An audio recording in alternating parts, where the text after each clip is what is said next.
గెలిపించడానికి మనందరికీ కలవడానికి వచ్చినటువంటి మన గౌరవ ప్రధానమంత్రి నరేంద్ర మోదీ గారికి హృదయపూర్వకంగా స్వాగతం సుస్వాగతం. మన అభ్యర్థులు కిషన్ రెడ్డి గారు రాష్ట్ర అధ్యక్షులు, అలాగే భీమరావు బసవంతరావు పాటిల్ గారు, రఘునందన్ రావు గారు మన పెద్దలు నరేంద్ర మోదీ గారికి సన్మానం చేయాల్సిందిగా కోరుతున్నాను.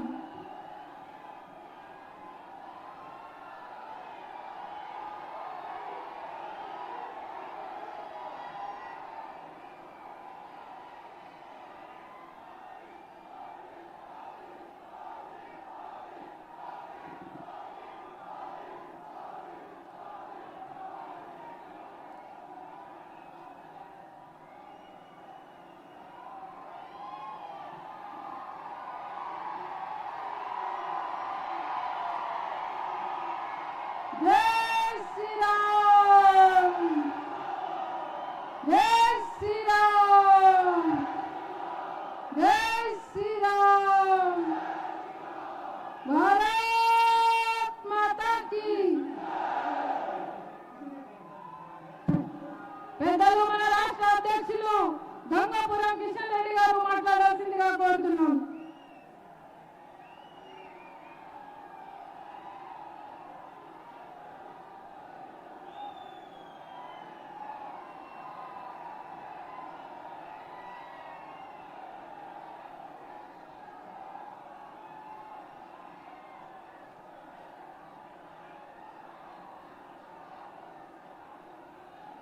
భారత్ మాతాకి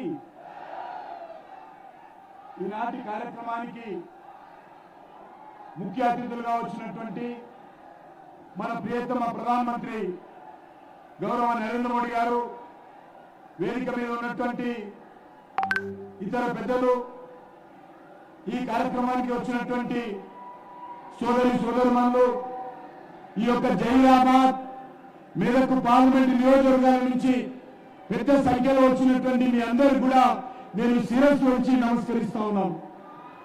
మనకందరికీ తెలుసు, ఈరోజు తెలంగాణ రాష్ట్రంలో భారతీయ జనతా పార్టీ వచ్చేటువంటి పార్లమెంట్ ఎన్నికల్లో మే 13 జరిగినటువంటి ఎన్నికల్లో అత్యధికమైనటువంటి స్థానాలు భారతీయ జనతా పార్టీ గెలవబోతా ఉంది. ఈరోజు భారతీయ జనతా పార్టీ తెలంగాణ చరిత్రలో వచ్చేటువంటి పార్లమెంట్ ఎన్నికల్లో 17 సీట్లు గెలవడం కోసం అన్ని రకాలుగా ఈరోజు ప్రయత్నం చేస్తా ఉన్నాం. ఏ గ్రామానికి వెళ్ళినా, ఏ ఊరికి వెళ్ళినా, ఏ పట్టణానికి వెళ్ళినా, ఏ ఇంటికి వెళ్ళినా ఒకటే చర్చ. మేము గత ఎన్నికల్లో కాంగ్రెస్ కేసు ఉండొచ్చు, బీఆర్ఎస్ కేసు ఉండొచ్చు, ఇంకో పార్టీ కేసు ఉండొచ్చు, కానీ ఎన్నికల్లో మాత్రము మేము ఒక నరేంద్ర మోడీ గారికి వేస్తాము, భారతీయ జనతా పార్టీకి వేస్తాము. మాకు ఈ రోజు రాజకీయాలు అవసరం లేదు. మాకు దేశం ముఖ్యము, మా దేశ భవిష్యత్తు ముఖ్యము, మా భవిష్యత్తు ముఖ్యము, మా పిల్లల భవిష్యత్తు ముఖ్యము. కాబట్టి గ్రామాలు కూడా ఈరోజు తీర్మానం చేసుకుంటున్నాయి. భారతీయ జనతా పార్టీ కార్యకర్తల కారణంలో సాధారణ రైతులు, రైతు కూలీలు, చేతులు ముత్తుల వాళ్ళు, వివిధ కుల సంఘాల పెద్దలందరూ కూర్చొని ఈ గ్రామంలో వచ్చేటువంటి ఎన్నికల్లో మేము బీజేపీకే ఓటేస్తాము, మాకు నరేంద్ర మోడీ గారే ప్రధానమంత్రి కావాలని తీర్మానాలు చేసుకుంటున్నారు, నిర్ణయించుకుంటున్నారు. నేను అన్ని గ్రామాలను కోరుతా ఉన్నాను, అన్ని గ్రామాల్లో ఉన్నటువంటి రైతులను కోరుతా ఉన్నాను, అన్ని గ్రామాల్లో ఉన్నటువంటి యువకులను కోరుతా ఉన్నాను. మీ గ్రామాలలో కూడా తీర్మానాలు చేయండి. నరేంద్ర మోడీ గారి నాయకత్వంలో దేశ గౌరవం పెరుగుతా ఉంది. నరేంద్ర మోడీ గారి నాయకత్వంలో దేశం ముందుకెళ్తా ఉంది. నరేంద్ర మోడీ గారి నాయకత్వంలో మన భవిష్యత్తు బంగారు బాట కానున్నది. కాబట్టి అందుకే నేను ఈ సందర్భంగా కోరుతా ఉన్నాను, ఈరోజు కాంగ్రెస్ పార్టీకి, బీఆర్ఎస్ పార్టీకి భారతీయ జనతా పార్టీ బలపడతా ఉంటే వాళ్ళ గుండెల్లో రైళ్లు పరిగెడతా ఉన్నాయి, ముచ్చమంటలు పడతా ఉన్నాయి వాళ్లకు. అందుకే ఒకడంటాడు హైదరాబాద్ ను యూటీ చేస్తారని. ఇంకో అంటారు ఢిల్లీలో హంగ్ వస్తారని, ఇంకో ఆయన అంటాడు వీళ్ళు రిజర్వేషన్ తీసేస్తారని. రేవంత్ రెడ్డి గారు మీరు ఆలోచన చేయాలి. మీ పార్టీ కారణంగా ఈ తెలంగాణ రాష్ట్రంలో బీసీలకు అన్యాయం జరుగుతూ ఉంది. ముస్లిం రిజర్వేషన్ కారణంగా బీసీలకు అన్యాయం జరుగుతూ ఉంది. హైదరాబాద్ లో 150 మున్సిపల్ కార్పొరేషన్ సీట్లుంటే 33% 50 సీట్లు బీసీలకు రిజర్వ్ చేయడం జరిగింది. కానీ 50 సీట్లలో 31 సీట్లు నాని బీసీ గెలిచారు. మీ బీఆర్ఎస్ కారణంగా, మీ కాంగ్రెస్ పార్టీ కారణంగా. మీరు తోడు దొంగలు ఒకే నాణానికి బొమ్మపరుచు లాంటి పార్టీలు బీఆర్ఎస్ పార్టీ, కాంగ్రెస్ పార్టీ. వీళ్ళు ఎప్పుడైనా ఒకటే అవుతారు. ఈరోజు బీజేపీని తెలంగాణలో అడ్డుకోవడం కోసము ఈ రెండు పార్టీలు కలిశారు. ఇద్దరు కలిసిపోయారు, బయటికి ఫైటింగ్ చేస్తా ఉన్నారు. కానీ వాళ్ళు చేసేది డూ ఫైటింగ్. అందుకే మీ అందరికీ కోరుతాను, తెలంగాణ రాష్ట్రంలో భారతీయ జనతా పార్టీ అత్యధికమైనటువంటి సీట్లు సంపాదిస్తాము. ఈ తెలంగాణ రాష్ట్ర అభివృద్ధి భారతీయ జనతా పార్టీ మనం చేస్తున్నాను. అందుకే కార్యకర్తలందరూ కూడా, పార్టీ సంబంధించినటువంటి అభిమానులందరూ కూడా, యువకులందరూ కూడా ఈ రోజు నుంచి 13వ తేదీ పోలింగ్ పూర్తయ్యేంత వరకు కూడా అందరం కూడా గ్రామాన తిరుగుదాము. అన్ని వర్గాలను ఏకం చేద్దాము. నరేంద్ర మోడీ గారి నాయకత్వంలో ఈ దేశంలో అత్యధికమైనటువంటి అగిలీ బార్ పీరేక్ బార్ ఎట్లా చెప్పాలి? నరేంద్ర మోడీ గారు వచ్చారు, మేము తెలంగాణ ప్రజలందరం మీ వెనుక ఉన్నాము. మోడీ గారు మీరు ధైర్యంగా ఉండండి, ఈ ప్రజలందరూ మీ వెనుక ఉన్నారని చెప్పాలి. రెండు చేతులు చెప్పాలి. పీరేక్ బార్ వినబడాలి, ఫామ్ హౌస్ వినబడాలి, రేవంత్ రెడ్డి హైదరాబాద్ ఆయన కూడా వినబడాలి. పీరేక్ బార్ అగిలీ బార్ భారత్ మాతా की जय श्री राम राम लक्ष्मण जानकी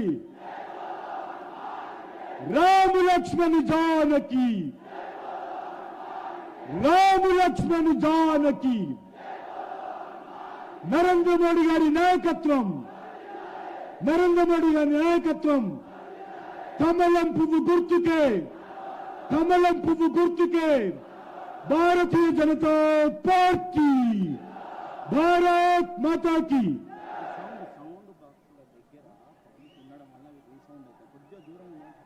ఈ మైకుల బాక్స్ దగ్గర ఉన్న వాళ్ళు కొంచెం దూరం ఉండండి, రీసౌండ్ వస్తుంది. मैं आदरणीय प्रधानमंत्री जी से अनुरोध करता हूं, प्रार्थना करता हूं, ये जहीराबाद पार्लियामेंट के और मेदक पार्लियामेंट के गांव से आए हुए इस नौजवानों को मार्गदर्शन करने के लिए आदरणीय प्रधानमंत्री जी से मैं प्रार्थना करता हूं.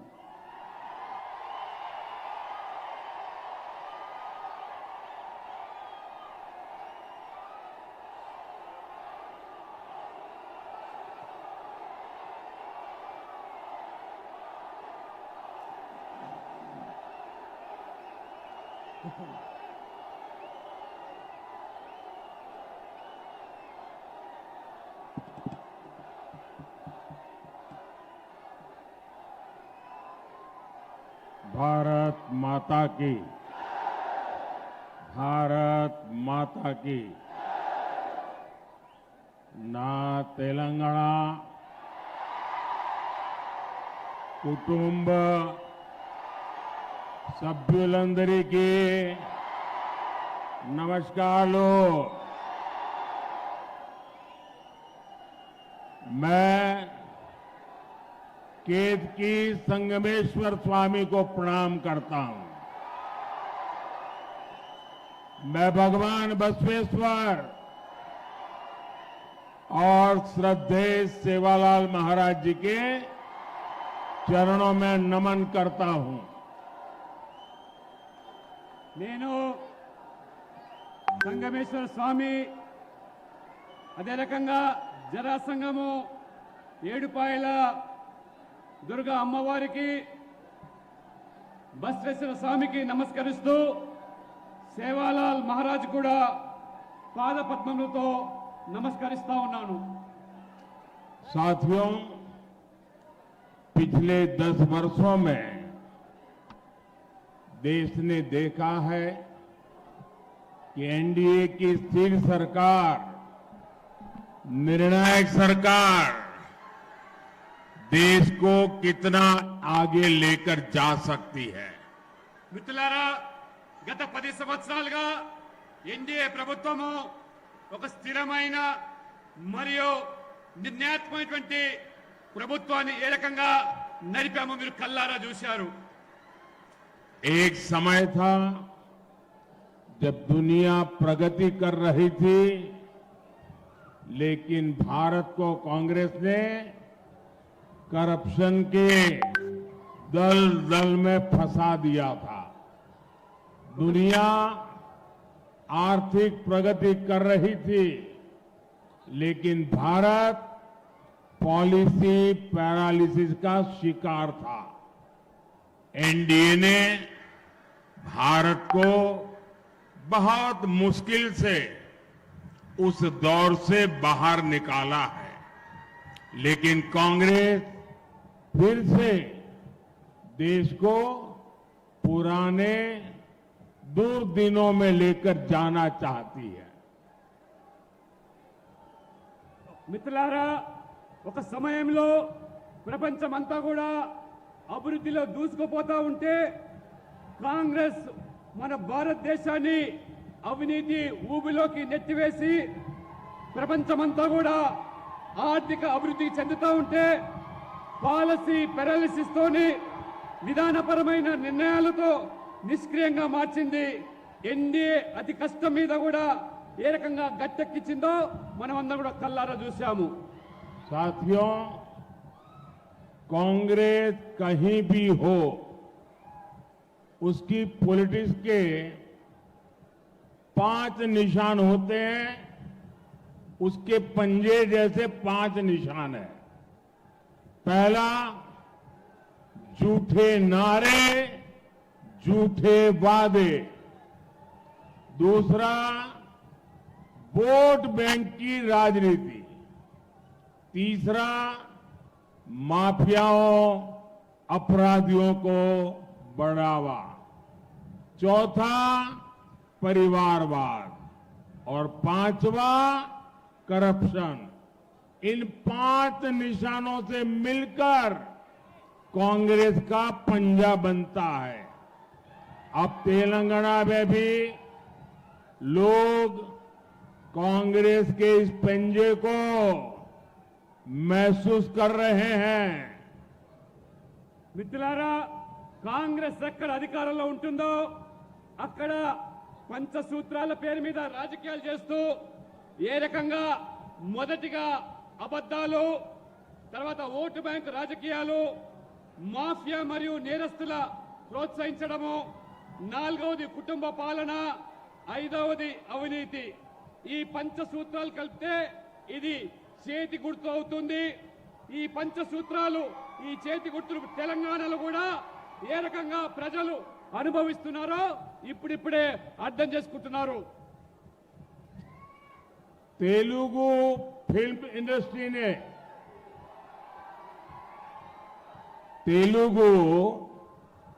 इंडस्ट्री ने भारत को ट्रिपल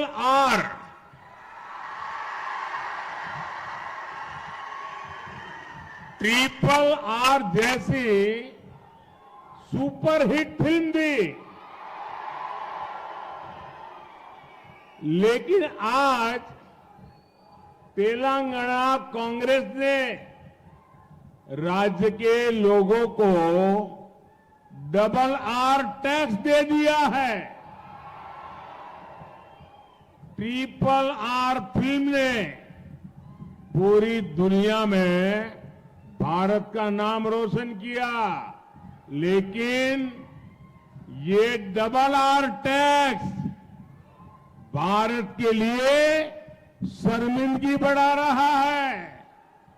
इस डबल आर टैक्स की तेलंगाना में हर तरफ चर्चा है कि तेलंगाना के जो उद्योगपति हैं, जो ठेकेदार हैं, उनको कुछ परसेंट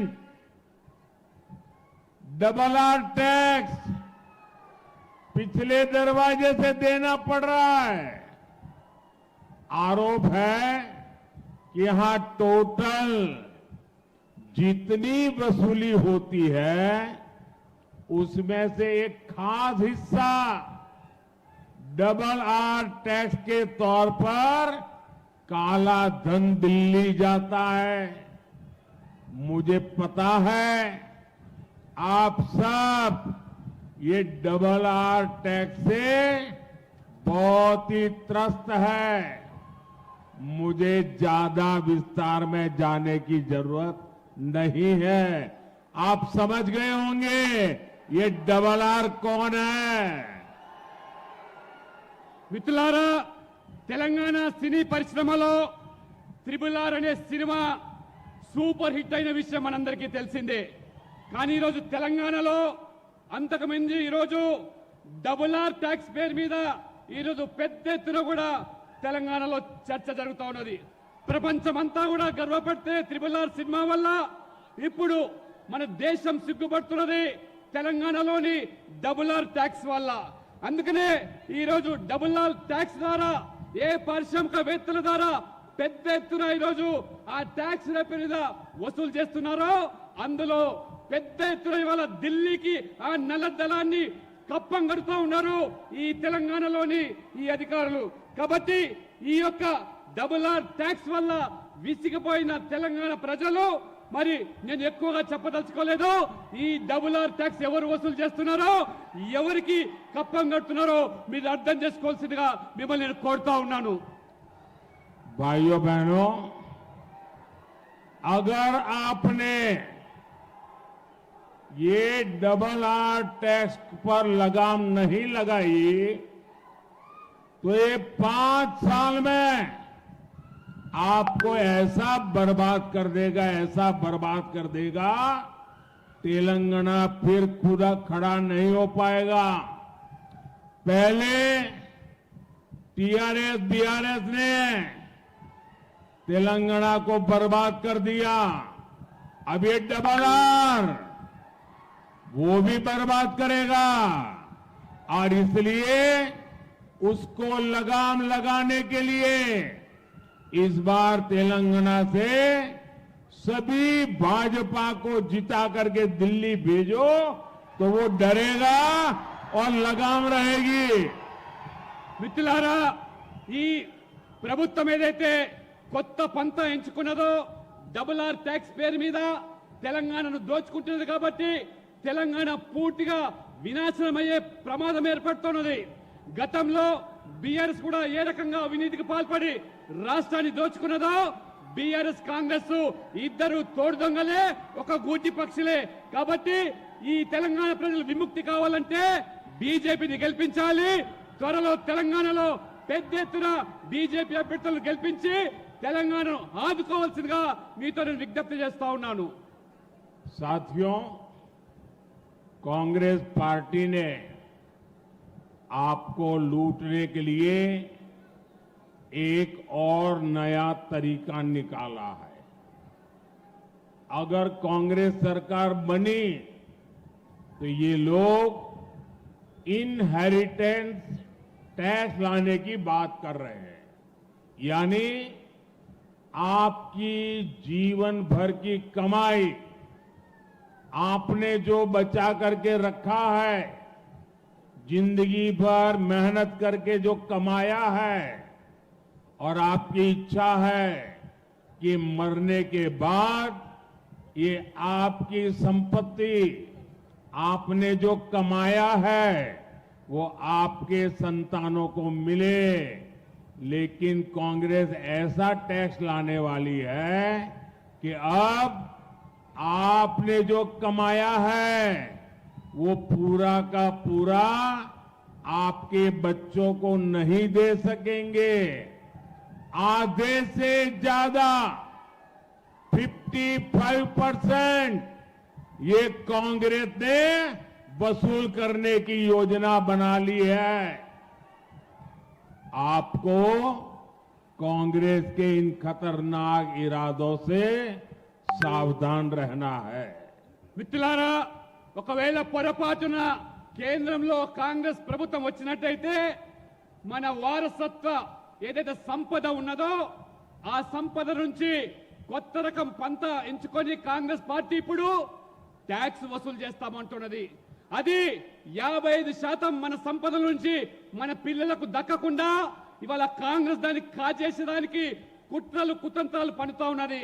కాబట్టి ఈ భయానకమైనటువంటి నిర్ణయాల పట్ల మన ప్రజలందరూ కూడా అప్రమత్తంగా ఉండాలి.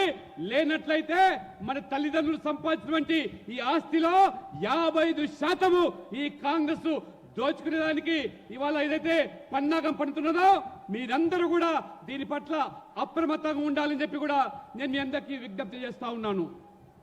पहले बीआरएस ने तेलंगाना को लूटा और अब कांग्रेस वाले लूट रहे हैं।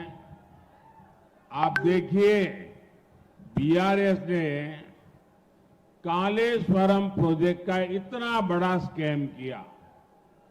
जब कांग्रेस विपक्ष में थी तो सरकार बनने के बाद इसकी जांच करने की बातें कर रही थी, लेकिन जैसे ही सरकार बनी कांग्रेस कालेश्वरम स्कैम की फाइलें दबाकर बैठ गई। और जब बीआरएस सत्ता में थी तब उन्होंने केस फॉर वोट मामले की जांच को आगे नहीं बढ़ने दिया। మిత్రులారా, మొదట ఈ రాష్ట్రాన్ని బీఆర్ఎస్ ప్రభుత్వము ఏ రకంగా దోచుకున్నదో మనందరికీ తెలిసిందే.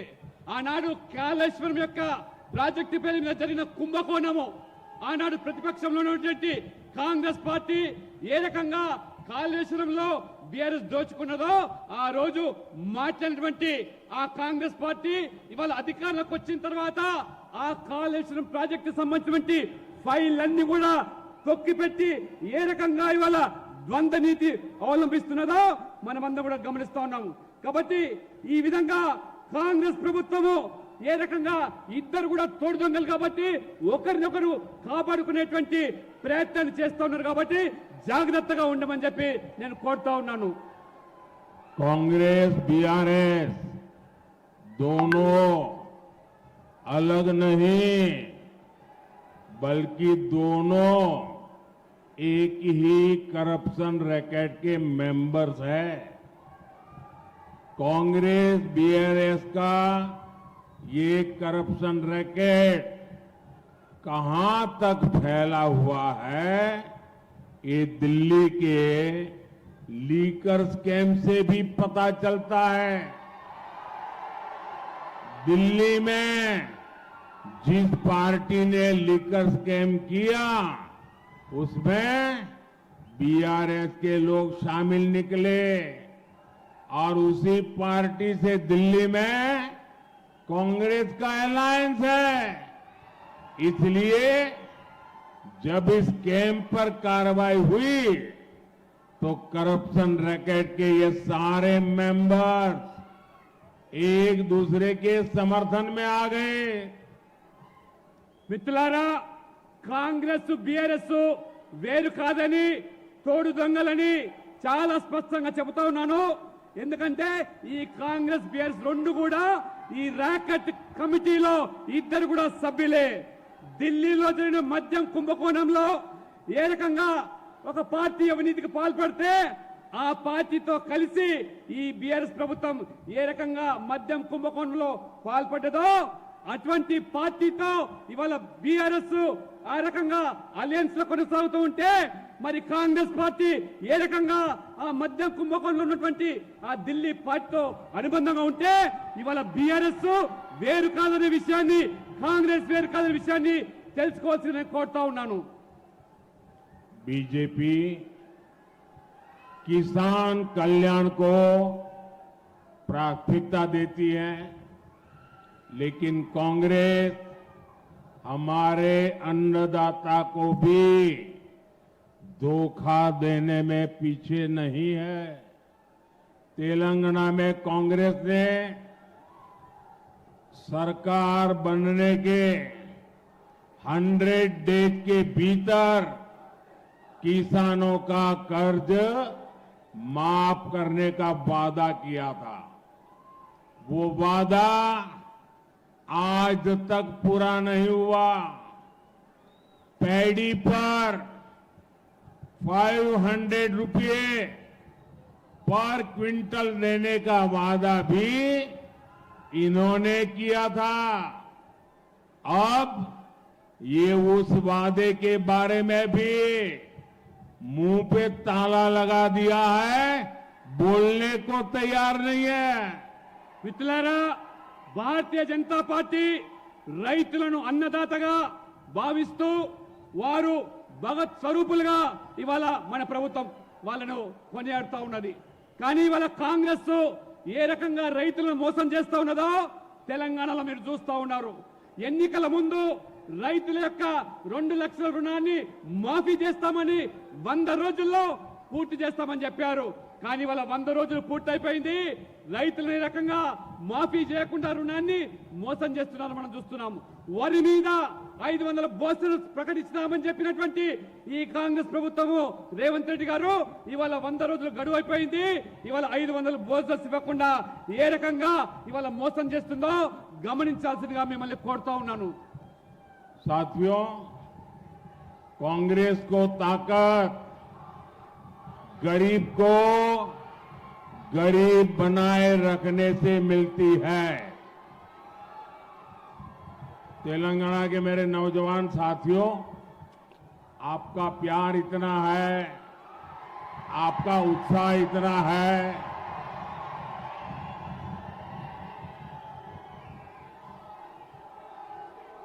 मैं आपके इस प्यार के लिए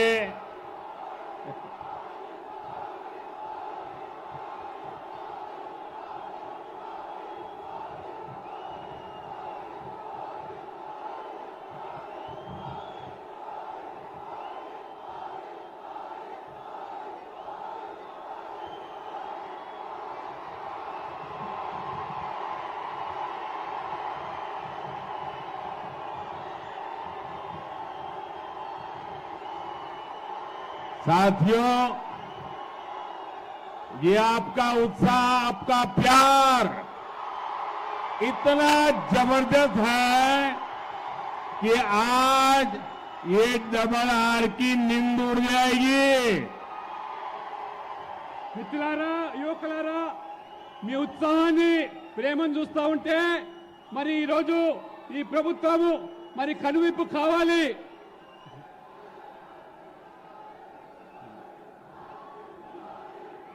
साथियों,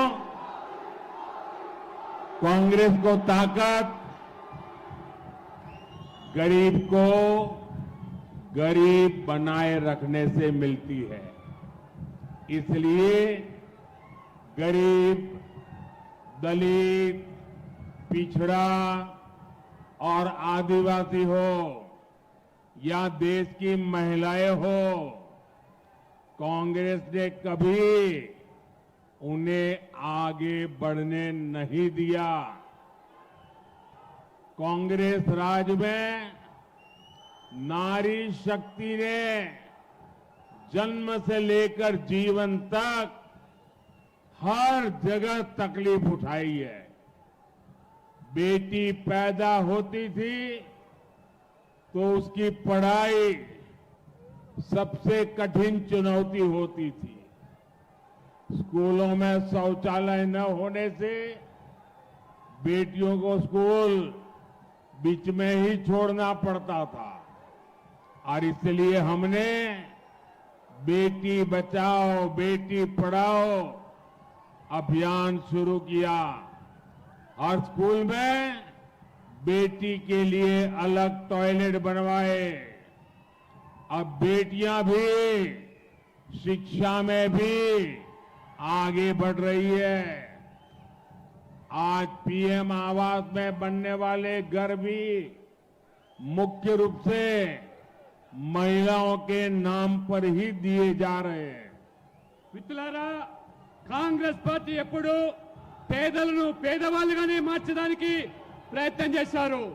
దళితులు, ఆదివాసీలు, వెనుకబడ్డ వర్గాలు, మహిళలు ఏ రకంగా వెనక్కి నెట్టేశారో, నిర్లక్ష్యం చేశారో మీరందరూ చూశారు. కానీ మా ప్రభుత్వము మహిళా శక్తి పేరు మీద, నారీ శక్తి పేరు మీద అమ్మాయిలు చదువుకునేదానికి వాళ్ళకి కావలసిన సదుపాయాలు కల్పించడానికి బేటీ బచావ్ బేటీ పడావ్ ప్రత్యేకంగా పాఠశాలలో అమ్మాయిలకు టాయిలెట్లు విధిగా నిర్మించి ఏ రకంగా ఆ అమ్మాయిలను ఆ రకంగా శక్తివంతులు చేస్తా ఉన్నామో, ఇవాళ ప్రధానమంత్రి ఆవాస్ యోజన పేరు మీద పేదలకు నిర్మించే పక్క ఇల్లు కూడా మహిళల పేరు మీద ఇస్తున్నామంటే మహిళలకు ఇవాళ మోదీ ప్రభుత్వం ఇస్తున్నటువంటి గౌరవాన్ని కూడా మీరు ఇవాళ గమనిస్తా ఉన్నారు. साथियों, कांग्रेस सरकारों में महिलाओं के अधिकार ही खतरे में नहीं पड़े, महिलाओं की सुरक्षा भी खतरे में पड़ी है। महिलाओं की सुरक्षा और वोट बैंक में इन्हें जब चुनना होता है तो ये वोट बैंक चुनते हैं। बीजेपी के लिए महिलाओं की सुरक्षा, महिलाओं का सम्मान ये सर्वोपरि है।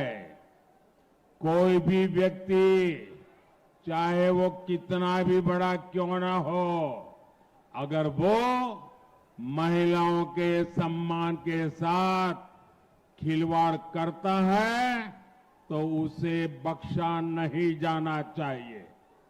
हमने इन 10 वर्षों में महिला सुरक्षा को लेकर कड़े कानून बनाए हैं। फांसी तक की सजा का कानून हमने बनाया है।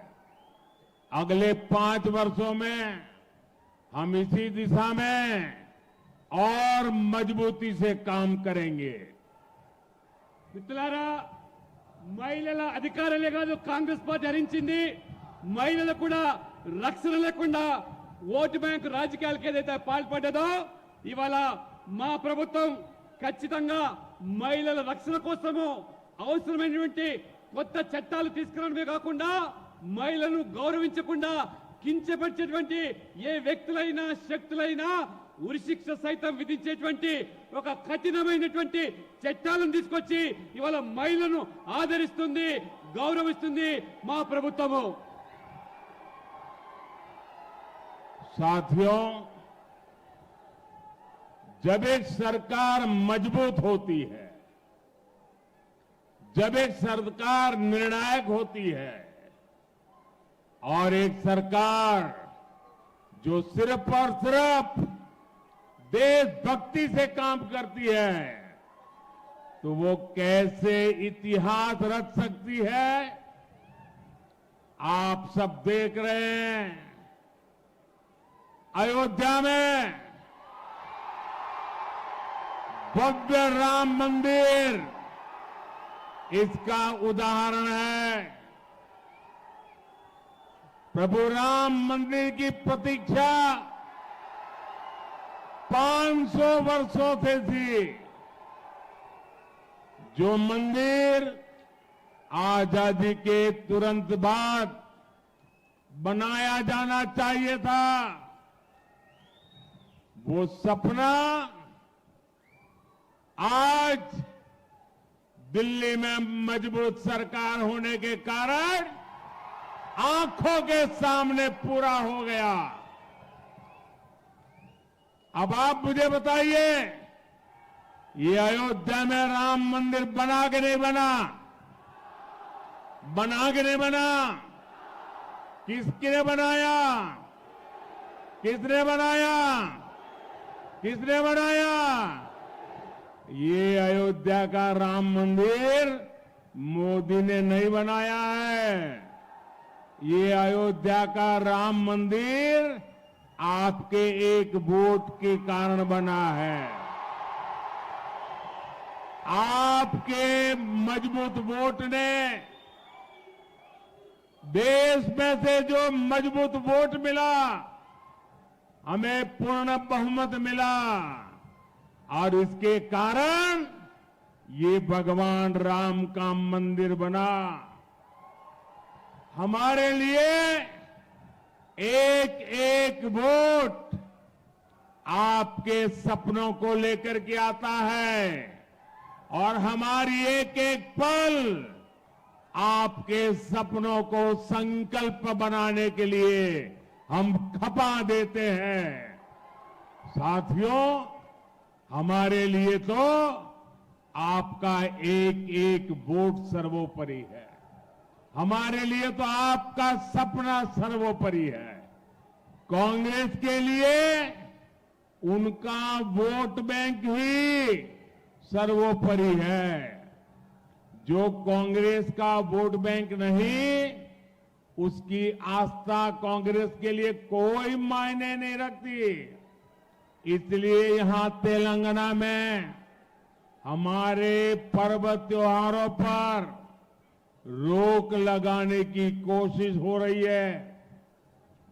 हैदराबाद में राम नवमी की शोभा यात्रा तक पर प्रतिबंध लगाया जा रहा है ताकि वोट बैंक नाराज ना हो जाए। మిత్రులారా, ప్రభుత్వం పటిష్టంగా నిర్ణయాత్మకంగా ఉంటే దేశభక్తి ఏ రకంగా కొత్త చరిత్రను సృష్టిస్తామో మీరందరూ కూడా కళ్ళారా చూశారు. రాముడు జన్మించినటువంటి అయోధ్యలో భవ్యమైనటువంటి రామ మందిర నిర్మాణం అయిందంటే అది నిజంగా మీ అందరి యొక్క సమర్థతతోనే, మీ అందరి యొక్క సహకారంతోనే సాధ్యమైంది. స్వాతంత్రం పూర్వమే ఈ రామ మందిరం నిర్మాణం కావాల్సి ఉంది. కానీ ఢిల్లీలో పటిష్టమైన ప్రభుత్వం లేకపోవడం వల్ల అది సాధ్యం కాలేదు. మీరందరూ కూడా ఏమనుకుంటున్నారు? మోదీయే ఈ బ్రహ్మమైనటువంటి మందిరం కట్టారని మీరు అనుకుంటున్నారు. కాదు, మీరందరూ కూడా వేసిన ప్రతి ఓటు వల్ల ఒక పటిష్టమైనటువంటి, ఒక సమర్థమైనటువంటి ప్రభుత్వం ఏర్పడడం వల్లనే ఈ మందిరం సాధ్యమైంది. మీ యొక్క సహకారంతోనే ఈ మందిరం నిర్మాణమైంది. అందుకనే మీరు వేసే ప్రతి ఓటు మీ కలలను సాకారం చేయడానికి మేము ఉపయోగపడతాము తప్పితే, మీ కలలు సాకారం చేయడానికి, మీ కన్న కలను కూడా నిజం కావాలంటే మా జీవితం అంతా కూడా ఈ దేశం కోసం దారపోశాము. కాబట్టి కాంగ్రెస్ ఏనాడు కూడా ఈ దేశం కోసం కాదు, ప్రతి ఓటు బ్యాంకు రాజకీయాలకు పాల్పడుతూ ఓటు కోసం పట్టపిస్తుంది తప్పితే మెజార్టీ ప్రజల యొక్క విశ్వాసాలకు భంగం కలిగే విధంగా ఏ రకమైనటువంటి ఓటు బ్యాంకు రాజకీయాలకు పాల్పడుతుందో ఇవాళ మనం తెలంగాణలో, హైదరాబాద్ లో చూస్తున్నాము. మన పండుగలు నిర్వహించుకోవాలంటే అనేక ఆంక్షలు, మన పండుగలు జరుపుకోవాలంటే అనేకమైన షరతులు. చివరికి హైదరాబాద్ లో భవ్యమైనటువంటి శ్రీరామ నవమి శోభయాత్ర జరపాలంటే కూడా ఈ ప్రభుత్వము ఎన్ని ఆంక్షలు విధించిందో, ఎన్ని రకాల వేధింపులకు చేసిందో కేవలము ఒక వర్గం వారి ఓట్ల కోసమనే విషయాన్ని మీరు తెలుసుకోవాల్సిగా నేను కోరుతా ఉన్నాను. साथियों, जब तेलंगाना संयुक्त आंध्र प्रदेश का हिस्सा था, तब 2004 और 2009 में उस संयुक्त आंध्र ने कांग्रेस को रिकॉर्ड संख्या में एमपी एमएलए दिए थे। कांग्रेस ने यहां एससी, एसटी, बीसी की चिंता करने की जगह उनके आरक्षण पर डाका डालना शुरू कर दिया। कांग्रेस ने तब के आंध्र प्रदेश को तुष्टीकरण की प्रयोगशाला बना दिया था। कांग्रेस ने बीसी के हक का आरक्षण उठाकर मुस्लिमों को दे दिया।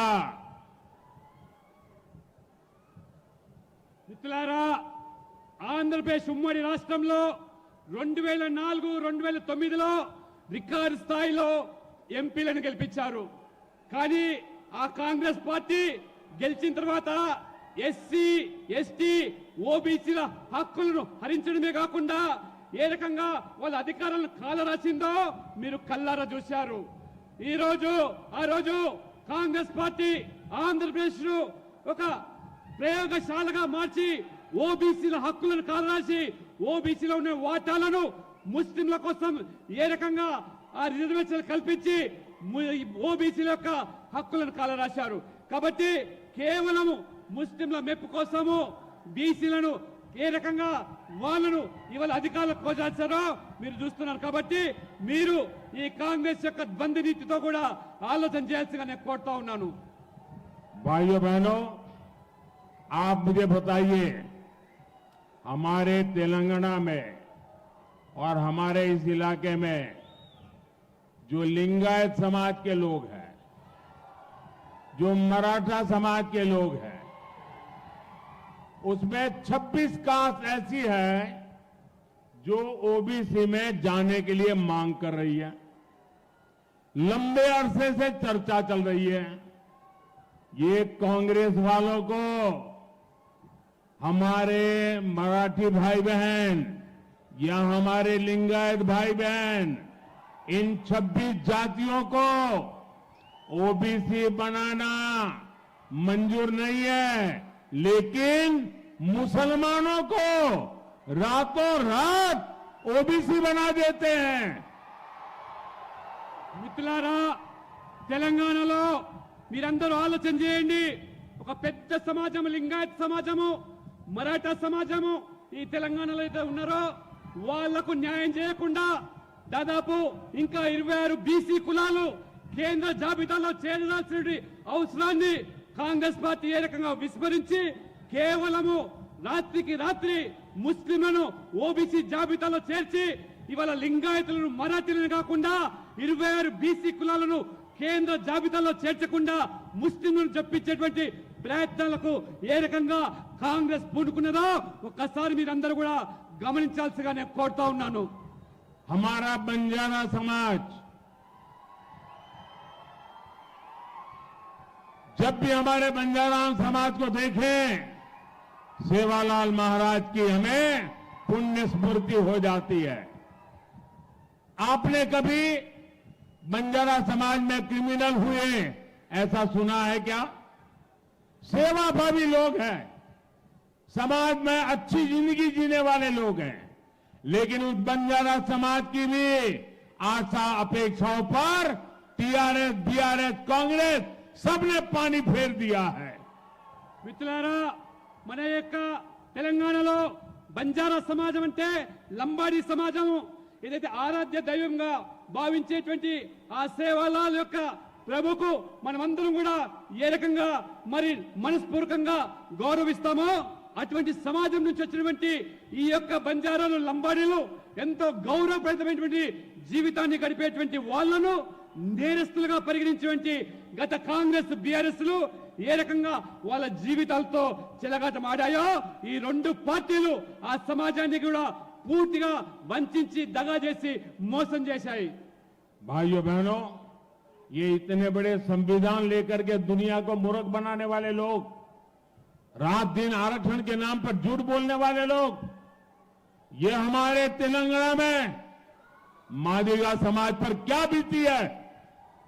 और मैंने मादिगा समाज को वादा किया हुआ है, मैं उनके लिए लड़ाई लड़ूंगा. और हमारे दलित भाई बहनों में जो वर्गीकरण की मांग है वो उनका हक है, उसको वो मानने को तैयार नहीं है. మిత్రులారా, పొద్దున్న లేస్తే ఈ పార్టీలు రాజ్యాంగం గురించి లేకపోతే రిజర్వేషన్ల గురించి దుష్ప్రచారం చేస్తూ తప్పుడు ప్రచారం చేస్తూ ప్రజలు మోసం చేస్తూ ఉన్నాయో, సామాజిక న్యాయం అంటే ఆ సామాజిక న్యాయాన్ని కట్టుబడి ఉన్న నేను ఈ రోజు సమాజంలో ఉన్నటువంటి మాదిగలకు న్యాయం చేయడానికి ఎస్సీ వర్గీకరణ కోసము కట్టుబడి ఉన్నానని చెప్పి వాళ్ళలో ఒకరిగా నేను ఈ పోరాటానికి అండగా ఉంటానని చెప్పి భరోసా కల్పిస్తున్నాను, హామీ ఇస్తున్నాను. మాదిగలు మీరు న్యాయమైన కోరికలకు భారతీయ జనతా పార్టీగా మేము అండగా ఉన్నామని చెప్పి కూడా పూర్తి విశ్వాసం కల్పిస్తా ఉన్నాము. साथियों, एक कांग्रेस पार्टी को जन्म से ही ये हमारे संविधान के प्रति नफरत है। जो संविधान बाबा साहब अंबेडकर ने दिया था, अगर वो संविधान की प्रत देखें, तो उसके ऊपर एक एक पत्ते पर रामायण महाभारत का चित्रांकन है। हमारी संस्कृति, हमारी परंपरा का चित्र है उस पर, और हमारे संविधान की, भारत की महान सांस्कृतिक विरासत के साथ उसको कड़ी रूप से जोड़ने का एक अद्भुत प्रयास था।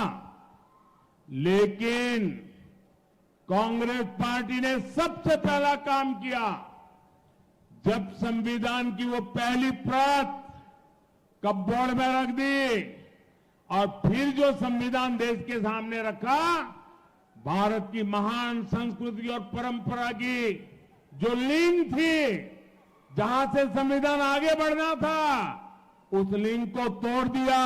वो सारे चित्र हटा दिए और खोखा बना करके रख दिया। पहले ही दिन उन्होंने संविधान का अपमान करना शुरू कर दिया था।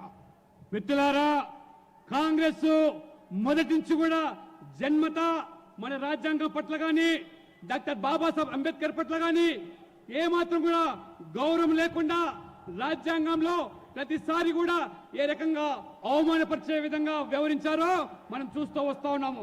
రాజ్యాంగంలో రచించినటువంటి దాంట్లో ప్రతి పేజీలో కూడా రామాయణము, మహాభారతము ఏ రకంగా మన భారత యొక్క జీవిత సంస్కృతితో ముడిపడి ఉన్నటువంటి ఆ యొక్క లింక్ ను ఈ యొక్క కాంగ్రెస్ పార్టీ, ఈ కాంగ్రెస్ ప్రభుత్వం ఏ రకంగా దాన్ని తుడిచివేసే ప్రయత్నం చేసిందో, మొదటగానే అంబేద్కర్ గారు గొప్ప ప్రయత్నం చేసి మన సంస్కృతితో మహాభారత్లో రామాయణం జోడించి ఆ యొక్క మరి సంస్కృతిని వెలుగులోకి తీసుకొచ్చే ప్రయత్నం చేస్తే, ఈ కాంగ్రెస్ ప్రభుత్వము బుద్ధిపూర్వకంగానే, ఉద్దేశపూర్వకంగానే ఆ యొక్క రామాయణాన్ని, మన సంస్కృతిని ఆ రకంగా విడదీసి ఏ రకంగా రాజకీయాలకు పాల్పడుతుందో మనం గమనిస్తా ఉన్నాము. ये शाहजादे के दादी के पिताजी, देश के पहले प्रधानमंत्री, उन्होंने ये पाप किया था। उसके बाद उनकी दादी की बारी आई। उनकी दादी ने संविधान को चूर चूर कर दिया, देश में आपातकाल लगाया, देश के लोकतंत्र को ताले में बंद कर दिया, देश के लाखों लोगों को जेलों में बंद कर दिया, अखबारों को ताले लगा दिए। संविधान का घोर अपमान पहले प्रधानमंत्री उनकी दादी के पिताजी ने किया, फिर बड़ा अपमान उनकी दादी ने किया। మిత్రులారా, ఈ యువరాజు ఏదైతున్నాడో ఆ యువరాజు ముత్తాత మొదటి ప్రధాని ఈ రాజ్యాంగాన్ని ఏ రకంగా అవహేళన చేశారో, అవమానపరిచారో పూర్తి బాధ్యులు వారే. వారి తర్వాత వీరి నానమ్మ ఏ రకంగా ఆ రాజ్యాంగాన్ని ఏ రకంగా తూట్లు పట్టిందో, తమ రాజకీయ అవసరాల కోసం ఏ రకంగా రాజ్యాంగాన్ని సమయానికి మార్చివేసిందో, సమయానుబద్ధంగా ఎమర్జెన్సీని విధించి ఏ రకంగా మొత్తం రాజ్యాంగాన్ని అవమానపరచడమే కాకుండా ఏ రకంగా రాజ్యాంగాన్ని చులకన చేసినటువంటి చరిత్ర ఈ కుటుంబ సభ్యులది, ఈ యువరాజ తాత ముత్తాతలది, నానమ్మది అనే విషయాన్ని మీరు తెలుసుకోవాల్సిన కోరుతా ఉన్నాను. तीसरा पाप, इनके पिताजी जब प्रधानमंत्री थे शाहजादे के, उन्होंने एक ऐसा कानून लाने की कोशिश की। ये संविधान की बातें करने वाले जरा अपने जरोखे में देख ले, उन्होंने ऐसी बातें की, देश के मीडिया को, देश के अखबारों को डराने के लिए एक ऐसा भयंकर कानून लाए। देश का सारा मीडिया मैदान में आ गया, देश का विपक्ष मैदान में आ गया, संविधान के रक्षक भारतीय जनता पार्टी के लोग मैदान में आ गए। और उनके पिताजी को झुकना पड़ा और वो जो संविधान पे खिलवाड़ की कोशिश करती थी वो उनको रोकना पड़ा। ये संविधान को उनके परिवार के 3 लोगों ने तबाह कर दिया है। మిత్రులారా, వీళ్ళు చేసిన పాపాలు సామాన్య పాపాలు కాదు.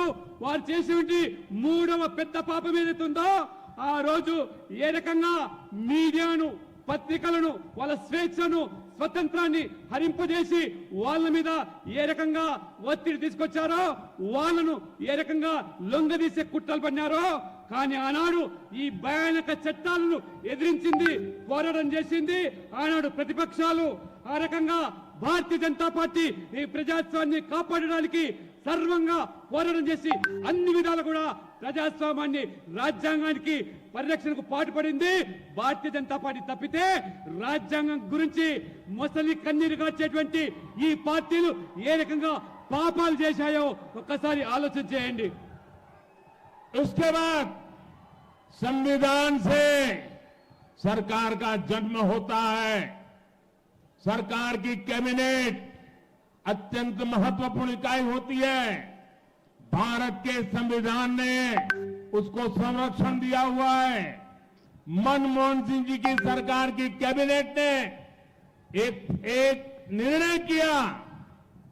उस निर्णय को ये शाहजादे ने पत्रकार वार्ता करके भारत के संविधान से बनी हुई कैबिनेट के निर्णय को खुले आम चीरे चीरे कर दिया था और वो संविधान के रक्षण की बातें करते हमारे सामने। మిత్రులారా, ఏ రాజ్యాంగం ద్వారా ప్రజాస్వామికంగా ఎన్నికల ప్రక్రియ ద్వారా ఏర్పడే ప్రభుత్వం ఏదైతే ఉంటుందో ఆ ప్రభుత్వం యొక్క అధినేత ప్రధానమంత్రి మన్మోహన్ సింగ్ గారు ఒక నిర్ణయాన్ని తీసుకొని చట్ట రూపంలో ఒక బిల్లు తీసుకొస్తే ఈ యువరాజు ఏ రకంగా ప్రధానమంత్రిని, రాజ్యాంగాన్ని, ప్రభుత్వాన్ని అవమానపరిచే విధంగా, ఏలన చేసే విధంగా పత్రికా విలేకరుల ముందేనే, పత్రికా సమావేశంలోనే ఆ బిల్లును ముక్కలు ముక్కలు చేసి చించివేసి కేవలము ఈ ప్రజాస్వామ్యాన్ని, ప్రధానమంత్రిని, ప్రభుత్వాన్ని కాదు మొత్తం రాజ్యాంగాన్ని అవమానపరిచినటువంటి ఈ ప్రభుత్వుడు, ఈ యువరాజు రాహుల్ గాంధీ అనే విషయాన్ని మనం గమనించాలి.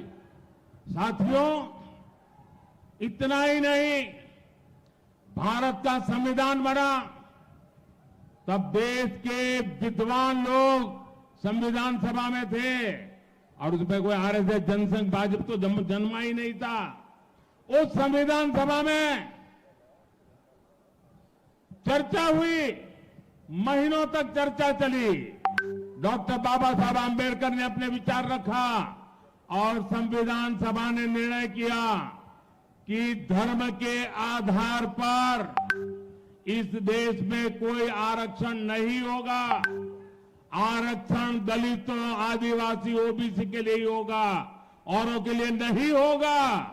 लेकिन आज ये शाहजादे और उनकी चौकड़ी बाबा साहब आंबेडकर की पीठ में छुरा भोंक रही है, भारत के संविधान को रफा दफा कर रही है और वो बेईमानी करके पिछले दरवाजे से धर्म के आधार पर अपनी वोट बैंक को मजबूत करने के लिए दलितों का हक छीनने जाए, आदिवासियों का हक छीन रहे हैं, ओबीसी का हक छीन रहे हैं और अपनी वोट बैंक को धर्म के आधार पर आरक्षण देने का खेल खेल रहे हैं।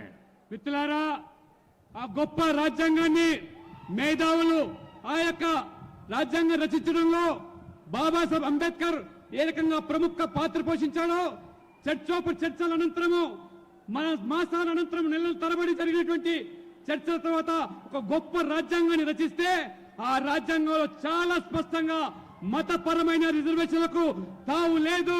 ఏదైనా సామాజికంగా వివక్షకు గురైనటువంటి ఎస్సీ, ఎస్టీ, బీసీలకు మాత్రమే రిజర్వేషన్ల సౌకర్యాన్ని కల్పిస్తే ఇవాళ ఈ యువరాజు కేవలం ఓటు బ్యాంక్ రాజకీయాల్లో భాగంగా ఈ ఎస్సీల, ఎస్టీల, బీసీల హక్కులను కాలరాస్తూ వాళ్ళ అధికారాలను ఏ రకంగా హరింపజేస్తూ దొడ్డిదారిన ఇవాళ మతపరమైన రిజర్వేషన్లు ప్రవేశపెట్టి మతాన్ని ఆధారంగా చేసుకొని రాజకీయాలు నడుపుతూ ఈ బీసీలను ఎస్టీలకు అన్యాయం చేసినటువంటి ఈ యొక్క పార్టీ ఓటు బ్యాంకు రాజకీయాలు పాల్పడుతూ రాజ్యాంగాన్ని సైతం కూడా అవమానపరుస్తున్నటువంటి పార్టీ ఈ కాంగ్రెస్ పార్టీ. ये कांग्रेस वाले जरा कान खोलकर सुन लो, ये मोदी संविधान मेरे लिए मेरा धर्म ग्रंथ है, मेरी सरकार चलाने के लिए मेरा धर्म ग्रंथ है। और तुम्हें तो मालूम नहीं है, जब भारत के संविधान को 60 साल हुए, इस देश में अकेला मैं मुख्यमंत्री था, अकेला गुजरात का मुख्यमंत्री था जिसने संविधान के 60 साल का उत्सव मनाया था। मैंने सुरेंद्रनगर में हाथी के ऊपर हमारे संविधान को रखा था और संविधान का सम्मान करते हुए जुलूस निकाला था। और उस राज्य का मुख्यमंत्री हाथी पर नहीं बैठा था, संविधान हाथी पर बैठा था और मोदी पैदल चल रहा था ताकि संविधान का सम्मान हो। మిత్రులారా, నేను కాంగ్రెస్ వాళ్ళకు సవాల్ చేస్తున్నాను, మీరు కాచుకోండి, వినండి, చెవులుంటే.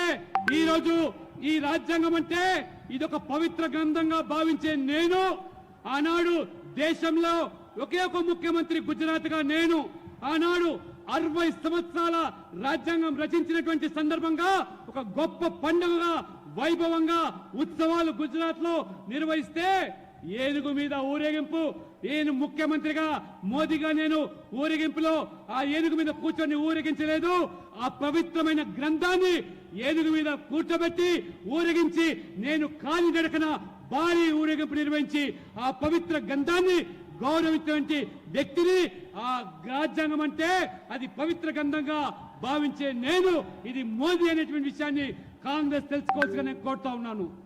साथियों, मेरा समर्पण देश के संविधान के शब्दों के प्रति, देश की संविधान की भावनाओं के प्रति 2014 में देश ने मुझे चुन करके संसद में भेजा और जब मैं पहले दिन संसद में गया तो संविधान का प्रतिबिंब हमारे देश की संसद होती है और पहले ही जाकर के मैंने संसद के सामने सर झुकाया, अपना माथा टेका। बाद में मैंने कदम पार्लियामेंट में रखा था क्योंकि संविधान के लिए हम समर्पित हैं। మిత్రులారా, రాజ్యాంగం పట్ల మాకున్నటువంటి గౌరవాన్ని మీరు శంకించాల్సిన అవసరం లేదు. నా జీవితం అంతా కూడా ఈ దేశం కోసము, ఈ ధర్మం కోసము, ఈ యొక్క రాజ్యాంగం కోసము సమర్పించిన వ్యక్తిని నేను. మొదటిసారిగా పార్లమెంట్ సభ్యునిగా నేను గెలిస్తే ఆనాడు నాకు రాజ్యాంగం పట్ల, ప్రజాస్వామ్యం పట్ల ఉన్నటువంటి గౌరవాన్ని వెలిపించడానికి పార్లమెంట్ లో మొదటి అడుగు పెట్టినప్పుడు నేను ఆ పార్లమెంటు ఆ భవనం ముందు మోకరిల్లి నమస్కరించి ఆ రాజ్యాంగాన్ని, ప్రజాస్వామ్యాన్ని, ఆ పవిత్రమైనటువంటి పార్లమెంటు భవనాన్ని గౌరవించి ఏ రకంగా నేను పార్లమెంట్ సభ్యునిగా కొనసాగానో మీరందరూ కూడా తెలిసిన విషయమే. 2019 में जब आपने मुझे दूसरी बार प्रधानमंत्री बनने का अवसर दिया और जब मुझे एनडीए ने अपना नेता चुना तो कार्यभार संभालने से पहले मैंने पार्लियामेंट के सेंट्रल हॉल में संविधान की किताब ला करके रखी थी। पहले मैंने जाकर के संविधान के सामने मारा माथा टेका, जैसे आप गीता, रामायण, महाभारत के सामने टेकते हो, जैसे कुरान, बाइबल के सामने रखते हो, मैंने संविधान के सामने अपना माथा टेका। उसके बाद 2019 में कार्यभार संभालने के लिए मैंने अपना भाषण दिया था। ये मोदी का संविधान के प्रति समर्पण है।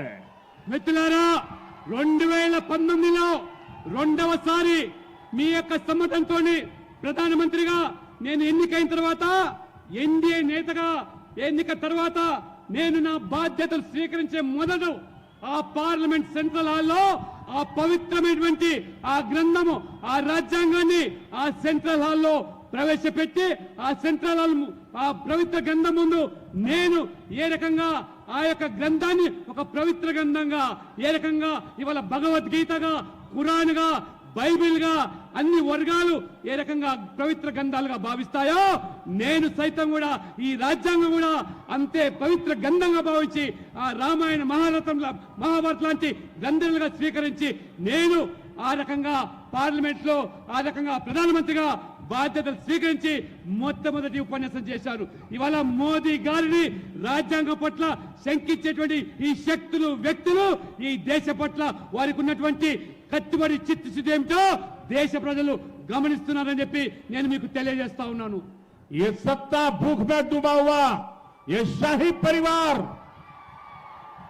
कांग्रेस पार्टी के संविधान को, देश का संविधान छोड़ो, कांग्रेस पार्टी के संविधान को भी मानने को तैयार नहीं है. उसको भी उन्होंने डस्टबिन में डाल दिया है.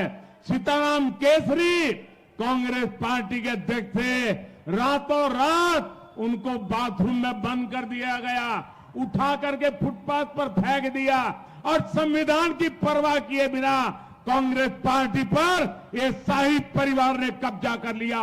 साझादे जरा बोलने से पहले 50 बार सोचना शुरू करो. ఈ రాజవంశీయులు అధికార దాహంతో ఏ రకంగా మన రాజ్యాంగాన్ని అవమానపరిచారో మన రాజ్యాంగానే కాదు చివరికి వాళ్ళ పార్టీ అయినటువంటి కాంగ్రెస్ పార్టీ రచించుకున్నటువంటి ఆ యొక్క మరి రాజ్యాంగాన్ని కూడా ఏ రకంగా అవమానపరిచారో వారి పార్టీ అధ్యక్షుడిగా ఉన్నటువంటి సీతారాం కేసరి గారిని బాత్రూమ్ లో బంధించి ఆ రకంగా వారి సోనియా గాంధీని అధ్యక్షురాలుగా చేయడానికి ఏ రకంగా ఆ పార్టీ యొక్క రాజ్యాంగాన్ని కూడా వారు అవమానపరిచారో ఇది వాళ్ళ చరిత్ర, ఇది వాళ్ళ యొక్క రాజ్యాంగం పట్ల వారికి పార్టీ విధానాల పట్ల ఉన్నటువంటి గౌరవం అనే విషయాన్ని దేశ ప్రజలు గమనించాల్సిగా నేను కోరుతా ఉన్నాను. ये संविधान के लिए नाम पर देश को मूर्ख बनाने के लिए निकले हुए. आपको पता होगा देश का पहला संविधान संशोधन उनके दादी के पिताजी पहले प्रधानमंत्री ने किया था और वो फ्री स्पीच पर ताले लगाने वाला किया था और आखिर में उन्होंने प्रेस पर प्रतिबंध लगाने वाला सुधार करने का प्रयास किया था. ये संविधान के प्रति इनकी भावना है. మిత్రులారా ఈ రాజ్యాంగం పట్ల ఏదైతే వీళ్ళ ముసలి కన్నీరు గారుస్తూ దుష్ప్రచారం చేస్తూ తప్పుడు ప్రచారం చేస్తున్నారో ఇవాళ మా విధేయత పట్ల వాస్తవంగా మొదటిసారిగా ఈ యువరాజు ముత్తాత మొదటి అమెండ్మెంట్ ఏదైతే స్వేచ్ఛగా మాట్లాడేటువంటి ఈ భావనను పత్రిక ఆ యొక్క భావనను ప్రకటనను హరింపజేయడానికి మొదటి ఆ రాజ్యాంగాన్ని మార్చినటువంటి ఆ యొక్క కుటుంబము ఇది నెహ్రూ కుటుంబం అనే విషయాన్ని ఇది తెలుసుకోవాల్సిగా కోరుతా ఉన్నాను. इनका संविधान से कोई लेना देना नहीं है. ये शाही परिवार को सत्ता खुद के पास रहे तो सब कुछ अच्छा, लेकिन इस देश में सत्ता अगर उनके हाथ से चली जाए तो सब कुछ निकम्मा. ये वो लोग हैं जो पार्लियामेंट चलने नहीं देना चाहते. ये वो लोग हैं जो चुनाव में इलेक्शन कमीशन जो परंपरा है नियुक्ति की, अब इलेक्शन कमीशन पे सवाल उठाते हैं. ये लोग ईवीएम पर सवाल उठाते हैं और अब अपनी वोट बैंक के लिए संविधान को बदनाम करने पर निकले हैं. लेकिन कांग्रेस वाले सुन ले, उनके चट्टे बट्टे सुन ले, उनकी पूरी जमात सुन ले. जब तक मोदी जिंदा है,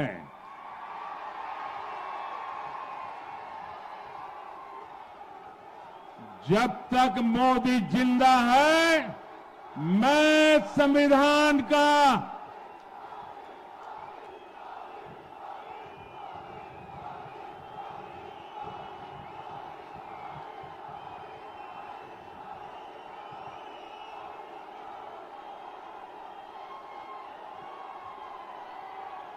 जब तक मोदी जिंदा है मैं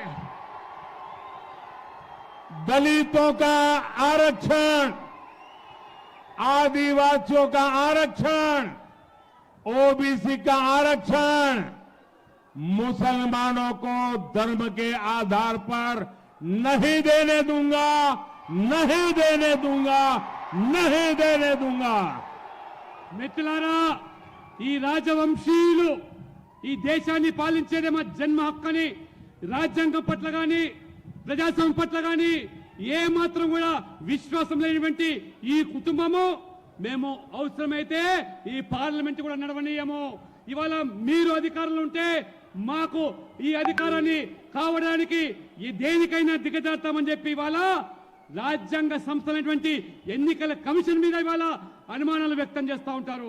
ఈవీఎంల మీద కూడా వాళ్ళు ప్రశ్నలు లేవనెత్తుతూ ఉంటారు.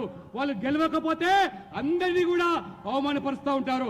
ఈ ఓటు బ్యాంకు రాజకీయాలకు చివరికి రాజ్యాంగం పట్ల కూడా ఇవాళ ఏ రకంగా దుష్ప్రచారం చేస్తున్నారో నేను ఇవాళ వీళ్ళ యొక్క తొత్తులకు వీళ్ళందరికీ చెంచాలకు కూడా నేను సవాల్ చేస్తా ఉన్నాను.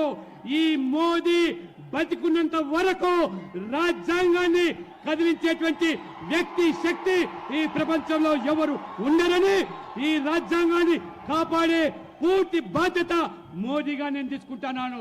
ఈ రాజ్యాంగం పట్ల ఏ రకంగా దళితులకు, ఎస్సీలకు, ఎస్టీలకు, ఓబీసీలకు రిజర్వేషన్లు కొనసాగుతున్నాయో ఆ రిజర్వేషన్లకు మతపరంగా ముస్లింలకు దారాదత్తం చేస్తాంటే సహించే ప్రసక్తి లేదు.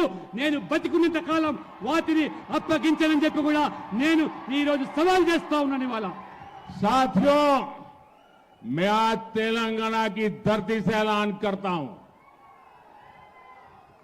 मोदी की तीसरी टर्म में, मोदी की तीसरी टर्म में ये वर्ष हमारे संविधान के 75 वर्ष हो रहे हैं। मैं इतने शान से संविधान का 75वां वर्ष मनाऊंगा और गली गली में जाकर के इनके पापों को खुला करके छोड़ूंगा। अब तो हर घर तक जाऊंगा, उन्होंने संविधान के साथ कैसा खिलवाड़ किया है। ये मेरी तीसरी टर्म में संविधान के 75 वर्ष बड़ी शान से मनाऊंगा, गाजे बाजे के साथ मनाऊंगा और इनके पापों को देश की गली गली में पहुंचा दूंगा।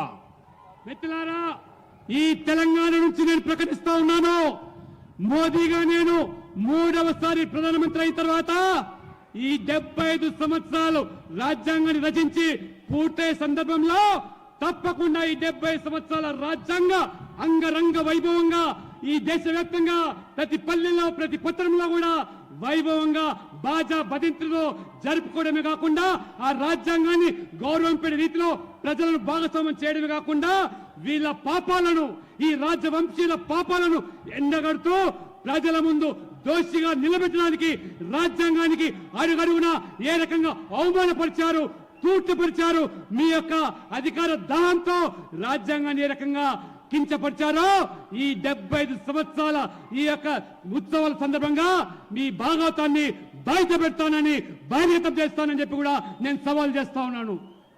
साथियों, ये लोग लोकतंत्र की एक भी बात मानने को तैयार नहीं।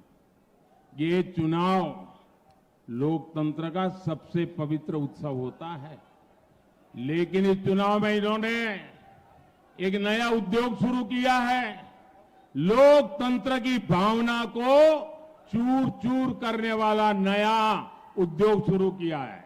इन लोगों ने फेक वीडियो बनाकर देश में लोगों को गुमराह करने का, समाज में तनाव पैदा करने का, संघर्ष का वातावरण बनाने का खेल शुरू किया है। इसमें तेलंगाना कांग्रेस और खुद डबल आर का नाम सामने आ रहा है। आप मुझे बताइए, क्या संवैधानिक पद पर बैठे लोगों से ऐसी हरकत करने की उम्मीद कोई देशवासी कर सकता है क्या? మిత్రులారా, ఈ ప్రజాస్వామ్యంలో భాగంగా ఒకటి ఎన్నికల ప్రక్రియ, ఆ ఎన్నికల ప్రక్రియ ఒక పండుగ వాతావరణంలాగా ప్రజాస్వామ్యాన్ని జరుపుకునేటువంటి మన హక్కు, ప్రజాస్వామ్యం ఇచ్చినటువంటి మనకు స్వేచ్ఛ. అటువంటి ప్రజాస్వామ్యాన్ని ఇవాళ ఈ కాంగ్రెస్ నాయకులు అవమానపరిచే విధంగా వాళ్ళు ఓటమి ఛాయలో, ఓటమి నైరాశ్యంలో ఏ రకంగా దిగజారుతున్నారో, ఈ తెలంగాణలో ఒక ఫేక్ వీడియో సృష్టించి ఏ రకంగా ఈ సమాజాన్ని విచ్ఛిన్నం చేయడానికి కుట్రలు కుతంత్రాలు పండుతున్నారో, ఎన్నికల్లో గెలవలేమని చెప్పి ఏ రకమైనటువంటి దిగజారు చర్యలకు పాల్పడుతున్నారో తెలంగాణ కాంగ్రెస్ పార్టీ అదే రకంగా RRR గా ఇవాళ కొనసాగుతున్నటువంటి ఈ యొక్క రాజు ఈ తెలంగాణలో అత్యంత పవిత్రమైనటువంటి రాజ్యాంగ పదవిని అనుభవిస్తున్నటువంటి ముఖ్యమంత్రి చేసే పని అని చెప్పి తెలంగాణ సమాజం ఇవాళ ప్రశ్నిస్తున్నది. కాబట్టి ఖచ్చితంగా తెలంగాణ ప్రజలు దీన్ని ఎదుర్కోవడానికి ఎన్నికల ప్రక్రియ ద్వారా ప్రజాస్వామ్య ప్రక్రియ ద్వారా ముందుకు రావాల్సిందిగా మేము కోరుతా ఉన్నాము. साथियों, तेलंगाना और देश के विकास के लिए बीजेपी ही विकल्प है, बीजेपी ही संकल्प है. हमारी सरकार ने तेलंगाना के विकास के लिए लाखों करोड़ रुपए दिए हैं. इससे गरीब कल्याण के कार्यों में तेजी आई है. आज तेलंगाना में 4 वंदे भारत ट्रेन चल रही है. आज तेलंगाना के 40 रेलवे स्टेशन, 40 रेलवे स्टेशन का अमृत स्टेशन के रूप में विकास किया जा रहा है. इसमें हमारा जहीराबाद रेलवे स्टेशन भी शामिल है. हम मेडक, येलारेडी, बोधन, भैंसा मार्ग को नेशनल हाईवे घोषित करके उसका विकास करने जा रहे हैं. संगारेड्डी, नांदेड़, अकोला नेशनल हाईवे का काम भी पूरा हो गया है. इथे आंदोल, नारायणखेड़ और जुक्कल क्षेत्र में कनेक्टिविटी की अच्छी सुविधा मिलेगी. మిత్రులారా, తెలంగాణలో బీజేపీ మాత్రమే ప్రత్యామ్నాయము. ఇవాళ తెలంగాణ ప్రజలు బీజేపీ మీద ఉన్న విశ్వాసానికి అనుగుణంగా ఏ రకంగా తెలంగాణ అభివృద్ధికి బీజేపీ నిర్వచనం అని ఇవాళ నేను స్పష్టం చేస్తా ఉన్నాను. ఇవాళ తెలంగాణకు 4 వందే భారత్ ఎక్స్ప్రెస్లు ఇవ్వడమే కాకుండా 40 రైల్వే స్టేషన్లు తెలంగాణలో ఈ ప్రభుత్వం ఇవ్వడమే కాకుండా ఇవాళ అమృత్ రైల్వే స్టేషన్ లో భాగంగా ఇవాళ జైరాబాద్ రైల్వే స్టేషన్ కూడా అందులో ఇవాళ మోదీ ప్రభుత్వం ఇవాళ అభివృద్ధికి నాంది పలికింది. అంతేకాకుండా ఇవాళ మెదక్, ఎల్లారెడ్డి, బాన్స్వాడ, బోధన్, బైన్సా నేషనల్ హైవే జాతీయ రహదారి కూడా ఇవాళ పూర్తిగా ఈ ప్రభుత్వము ఇవాళ అభివృద్ధి చేస్తా ఉన్నది. సంగారెడ్డి, నాందేడ్, అకోలా ఆ రకంగా ఆ పని కూడా పూర్తి చేస్తా ఉన్నది. అదే కాకుండా అందోల్, నారాయణఖేడ్, జుక్కల్ కూడా దాని కనెక్టివిటీ కోసం కూడా మార్గం సుగమనం చేస్తూ అభివృద్ధికి పెద్దపీట వేస్తూ జాతీయ రహదారులు కూడా ఏ రకంగా ఇవాళ ఈ ప్రభుత్వం పెద్ద ఎత్తున అభివృద్ధికి పాల్పడుతుందో ఇది వాస్తవం అని చెప్పి కూడా మీకు తెలియజేస్తా ఉన్నాను. भाई बहनों, बीजेपी के प्रयासों के बीच तेलंगाना में कांग्रेस केंद्र सरकार के कामों को रोकने में लगी हुई है. केंद्र सरकार ने देवी सरक्का और समक्का जनजातीय विश्वविद्यालय खोलने का फैसला किया, लेकिन राज्य सरकार जमीन नहीं दे रही है.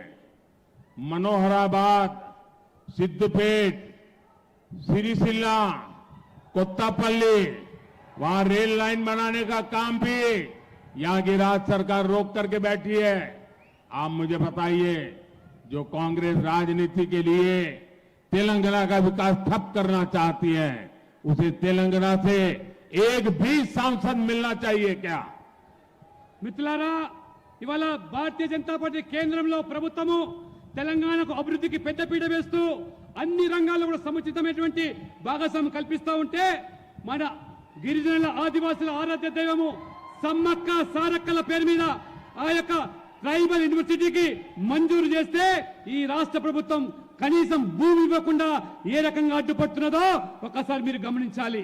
మనోహరాబాదు, సిద్దిపేట, సిరిసిల్ల, కోటపల్లి రైల్వే లైన్ కూడా మంజూరు చేస్తే ఈ ప్రభుత్వం ఏ రకంగా అడ్డుపడుతున్నదో ఒకసారి మీరు ఆలోచన చేయండి.